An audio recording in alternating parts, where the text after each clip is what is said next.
जय श्री राधे कृष्णा। आपके अपने YouTube चैनल पर आपका स्वागत है। आज हम सुनेंगे गुरुवार की व्रत कथा। दोस्तों, प्राचीन काल की बात है। किसी राज्य में एक बहुत बड़ा प्रतापी और दानवीर राजा राज करता था। वह प्रत्येक गुरुवार को व्रत रखता और भूखे और गरीबों को दान देकर पुण्य प्राप्त करता। लेकिन यह बात उसकी रानी को अच्छी नहीं लगती। वह ना तो दान देती, ना ही व्रत करती और राजा को भी ऐसा करने से मना करती थी। एक बार राजा शिकार खेलने के लिए वन में चले गए। महल में रानी और दासी थी।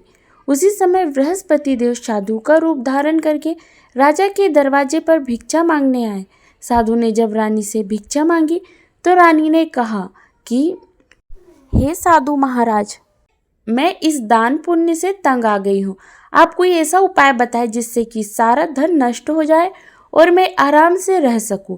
साधु के रूप में बृहस्पति देव ने कहा कि देवी, तुम तो बहुत ही विचित्र हो।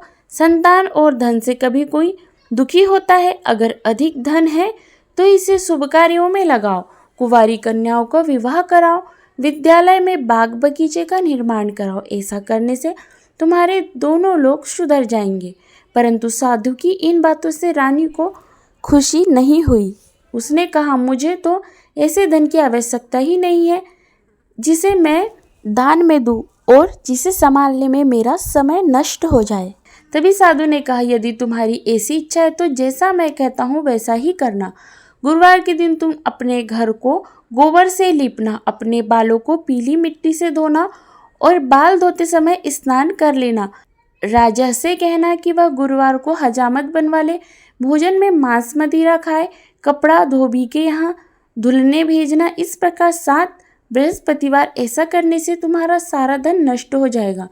इतना कहकर साधु रूपी बृहस्पति देव अंतर ध्यान हो गए।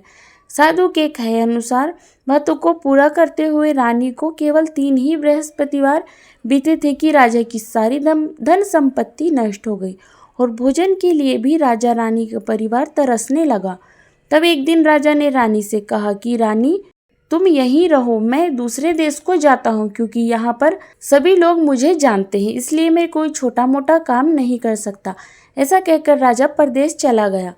वहाँ रहे जंगल में लकड़ी काट कर लाता और शहर में बेचता। इस तरह वह अपना जीवन बिताने लगा। इधर राजा के परदेश जाते ही रानी और दासी दुखी रहने लगे। एक बार जब रानी और दासी को 7 दिन तक बिना भोजन के रहना पड़ा तो रानी ने अपनी दासी से कहा कि दासी, पास के नगर में मेरी बहन रहती है, वह बहुत धनवान है, तो उसके पास जा और कुछ ले आ ताकि थोड़ा बहुत गुजर बसर हो जाए। दासी रानी की बहन के पास चली गई। दोस्तों, उस दिन गुरुवार का दिन था और रानी की बहन उस समय बृहस्पतिवार की व्रत कथा सुन रही थी। दासी ने रानी की बहन को अपनी रानी का संदेश दिया, लेकिन रानी की बड़ी बहन ने उसे कोई उत्तर नहीं दिया। जब दासी को रानी की बहन से कोई उत्तर नहीं मिला तो वह बहुत दुखी हुई और उसे बहुत क्रोध आया। दासी ने वापस आकर रानी को सारी बात बता दी। यह सुनकर रानी ने अपने भाग्य को बहुत कोसा, लेकिन उधर रानी की बहन ने सोचा कि मेरी बहन की दासी आई थी, परंतु मैंने उसे नहीं बोला और यह जानकर वह बहुत दुखी हुई। कथा समाप्त करके वह अपनी बहन के घर आई और उससे कहा, बहन, मैं बृहस्पतिवार का व्रत कर रही थी। तुम्हारी दासी मेरे घर आई थी, परंतु जब तक कथा होती है तब तक ना तो उठते हैं ना ही बोलते हैं, इसलिए मैं कुछ नहीं बोली। अब तुम बताओ दासी, ये क्यों आई थी? रानी ने कहा, बहन, मैं तुमसे क्या छुपाऊं, हमारे घर में खाने को अनाज तक नहीं है। ऐसा कहते कहते रानी की आंखें भर आई। उसने दासी समेत पिछले 7 दिनों तक भूखे रहने की अपनी बात बताई। रानी की बहन ने यह सब जानकर कहा कि देखो बहन, भगवान बृहस्पति देव सबकी मनोकामना पूर्ण करते हैं। देखो, शायद तुम्हारे घर में अनाज रखा हो। पहले तो रानी को विश्वास नहीं हुआ, पर बहन के आग्रह करने पर उसने अपनी दासी को अंदर भेजा तो उसे सचमुच अनाज से भरा एक घड़ा मिला। यह देखकर दासी को बड़ी हैरानी हुई। दासी ने रानी से कहा कि रानी, जब हमें भोजन नहीं मिला तो हम व्रत ही तो करते हैं, इसीलिए क्यों न इसे व्रत और कथा की विधि पूछ ली जाए ताकि हम भी व्रत कर सके। तब रानी ने अपनी बहन से बृहस्पतिवार के व्रत कथा के बारे में पूछा। रानी की बहन ने बताया कि बृहस्पतिवार के व्रत में चने की दाल और मनुक्का से भगवान विष्णु का केले की जड़ में पूजन करें और दीपक जलाएं। व्रत कथा सुने और पीला भोजन ही ग्रहण करें। इससे बृहस्पति देव प्रसन्न होते हैं। उन्हें व्रत और पूजन की विधि बताकर रानी की बहन अपने घर लौट आई। 7 दिन के बाद जब गुरुवार आया तो रानी और दासी ने व्रत रखा। घुड़साल में जाकर चना और गुड़ भी ले आई।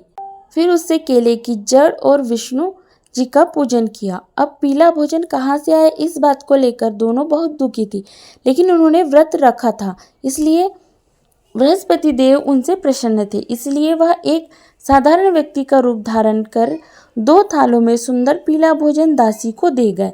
भोजन पाकर दासी बहुत प्रसन्न हुई और फिर रानी के साथ मिलकर उसने पीला भोजन ग्रहण किया।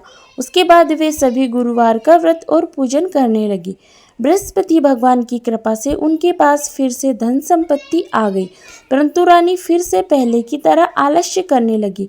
तब दासी ने कहा, देखो रानी, तुम पहले भी इस प्रकार आलस्य किया करती थी। तुम्हें धन रखने में कष्ट होता था, इस कारण सभी धन नष्ट हो गया। और अब जब भगवान बृहस्पति की कृपा से हमें धन फिर से मिला है तो तुम फिर से आलस्य क्यों करती हो?